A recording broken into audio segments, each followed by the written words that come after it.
Alessandro DeMario starting on pole right beside Matthew Chapin and Hank Vosberg. Second row, Avery Dreyer, Logan Cunnison, Isaac Woodworth. Strong qualifying performances from those young riders. Sean Unvarsky, Levy Batty, Tristan Morrison. Going back, you see Caleb DeCarroll there in the middle of row number 4 on this new bike for him. See Maverick Sear there on row 5. He's been making some steady gains over the course of the season. Go to row 6. Ryan Wolf right there in the middle. Romeo Chiavini still looking to find a little bit more pace. Go back to row 7. Mookie Wilkerson leading the way. Has Stephen Smith right behind him, starting off row 8. Row number 9, you see Jeffrey Perk there in 27. 30 riders out there on the grid. Nick Zan will be at the tail end of this field. 31 riders, sorry. John McKenzie also making the call out for racing action. This is the first of 2 SC Project Twins Cup races here from WeatherTech Raceway, Laguna Seca. As everyone gets into their grid positions, red flag at the front of the grid means not time to go yet. Waiting for the go-ahead from the back, and see the lights in the top left-hand corner of your screen. When the lights go out, it is time to go. We are underway here, SC Project Twins Cup.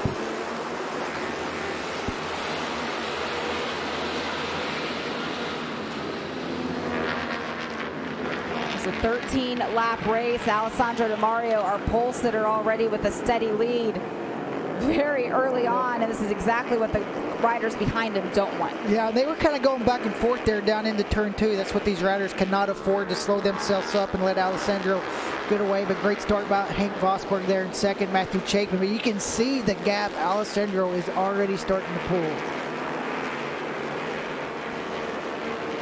31 bikes out for 13 laps here at WeatherTech Raceway, Laguna Seca. This first lap, everyone just needs to settle into position.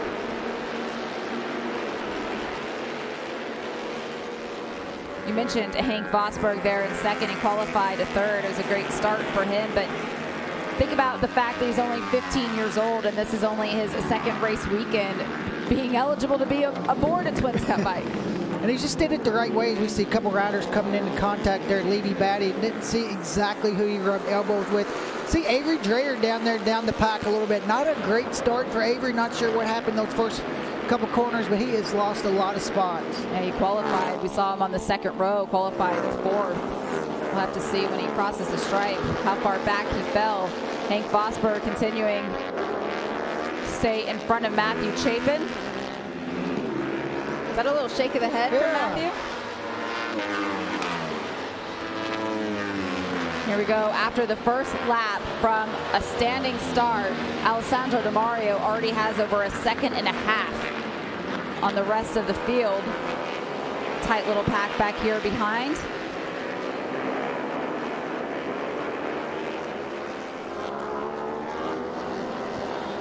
Looks like Avery Dreyer starting to work his way through this pack of riders. See Caleb DeCarroll also on the pink bike there, just right behind this group. See Sean Unvarsky there on the number 48, looking over 3 wide up the hill.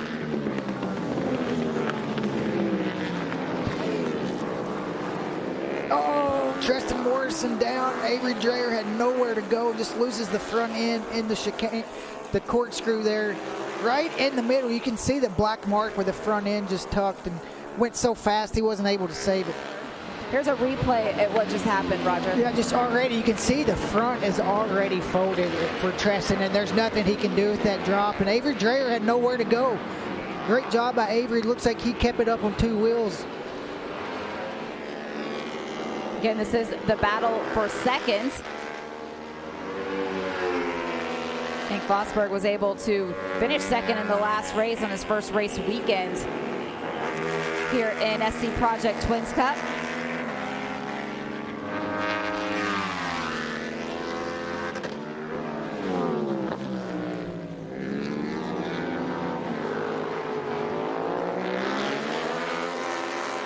You see the 2 of these riders. I mentioned the fact that Matthew won that Junior Cup championship last season, the final Junior Cup champion in MotoAmerica. The experience that he has of being to all of these racetracks now versus what's in front of him and Hank Vosberg, 2 very different approaches to the race weekend. But look how close the 2 of them are.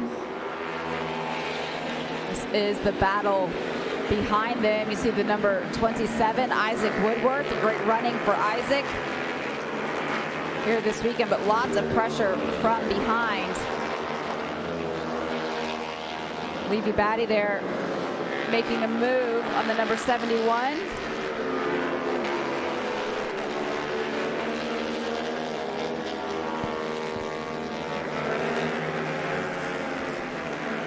Levy Batty's certainly one of those riders always capable of ending races with a podium result. He's stood up there twice already this season. See if he can close down this gap between this group and that front running group. We really have two separate races going on right now. You know, you've got Hank Vosberg and Matthew Chapin in that two rider battle, but then this is right behind them.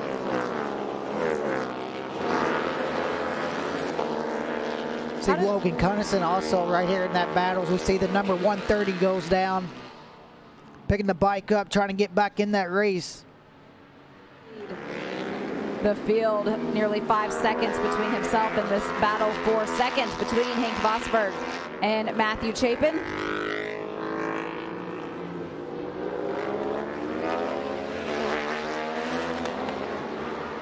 Incredible. Matt gets a really good run out of turn 6 there. He's just able to try to get himself on the inside going into the corkscrew, and he's going to be able to make the pass. Saw him thinking about it.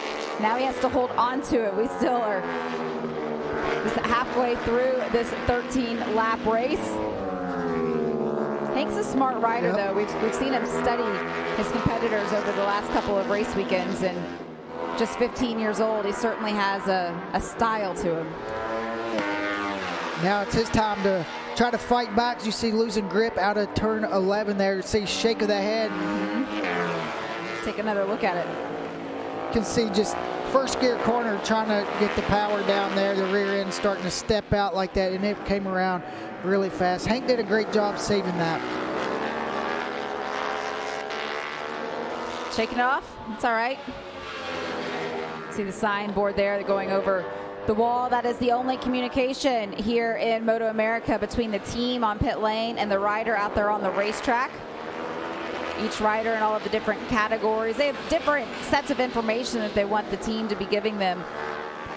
Yeah, and Hank's really strong through here down into turn 9. So he runs it right down to the inside there, and he's able to get a really good run out of turn 9 here into turn 10. You can see he's kind of looking in the inside.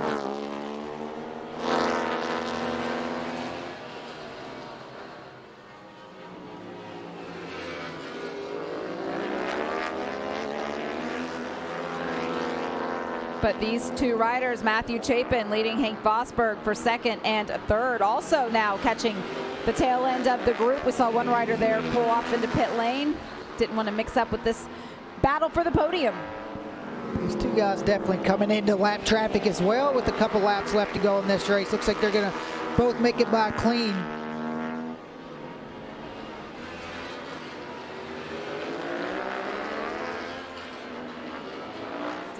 For Alessandro Di Mario, our pole sitter, our points leader, able to take home another race win today. Big thumbs up. That was his mom over on the wall there. Could hear her through the microphones out around the racetrack. Celebrating with them as Matthew Chapin will finish second. Hank Vosberg did close that down. He took it all the way to the line. That gap when they got there, less than 0.2 of a second between the two of them. So that was a great battle back for Hank Vosberg.